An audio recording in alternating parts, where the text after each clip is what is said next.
कर्क बिहार टाइम्स, निष्पक्ष, निर्भीक, आपको रखे सबसे आगे। 5 दशक में चौथी बार करीब आया भाजपा रालोद का कुनबा। 77 में साथ थे चरण सिंह और वाजपेयी। भाजपा और रालोद के बीच गठबंधन का नाता करीब 5 दशक पुराना है। साल 1977 में जनसंघ के नेता पूर्व प्रधानमंत्री अटल बिहारी वाजपेयी जनता पार्टी का हिस्सा बने थे। यूपी में भाजपा और रालोद ने साल 2002 का विधानसभा और 2009 का लोकसभा चुनाव साथ मिलकर लड़ा। चौथी बार दोनों दल फिर करीब आए हैं। इमरजेंसी के बाद किसान मसीहा चौधरी चरण सिंह के नेतृत्व में जनता पार्टी का गठन किया गया। तब जनसंघ भी जनता पार्टी का हिस्सा बना था और भारतीय किसान दल के सिंबल पर दिवंगत प्रधानमंत्री अटल बिहारी वाजपेयी चुनाव जीते थे। लेकिन इसके बाद दोनों दलों की राह जुदा हो गई। जनसंघ से भाजपा बनी और भारतीय किसान दल से रालोद का गठन हुआ। साल 2002 में भाजपा रालोद का यूपी विधानसभा के चुनाव में गठबंधन हुआ।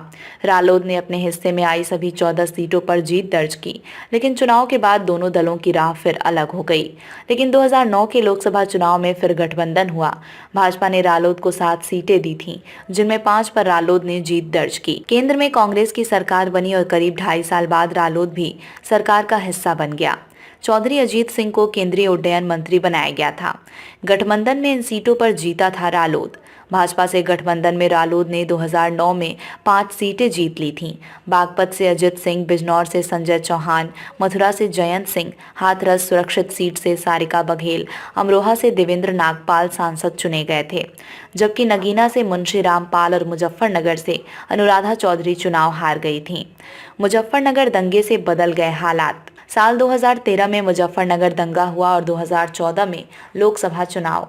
प्रधानमंत्री नरेंद्र मोदी के नेतृत्व में भाजपा नई ताकत बनकर उभरी। चुनाव से पहले रालोद ने भाजपा के साथ गठबंधन में जाने से इनकार कर दिया था। असल में दंगे के बाद दिवंगत अजीत सिंह ने कांग्रेस सरकार से केंद्र में जाटों को आरक्षण दिलाने का दांव चला था। आरक्षण मिला और उन्होंने कांग्रेस के साथ रहकर ही चुनाव लड़ा।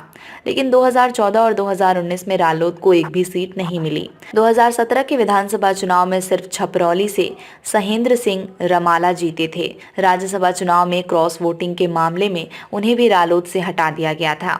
रालोद ने 22 में दिखाया दम तो शुरू हुई बात। रालोद ने 2022 के विधानसभा चुनाव में दमखम दिखाया।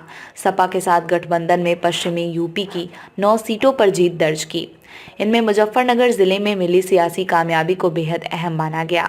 सदर सीट को छोड़कर 4 सीटों पर वर्तमान में रालोद के विधायक हैं और 1 सीट पर सपा से पंकज मलिक चुनाव जीते थे। इससे रालोद अध्यक्ष जयंत सिंह का सियासी कद बढ़ा। हालांकि 2022 में भी उनके रालोद में जाने की चर्चा तेज हुई थी।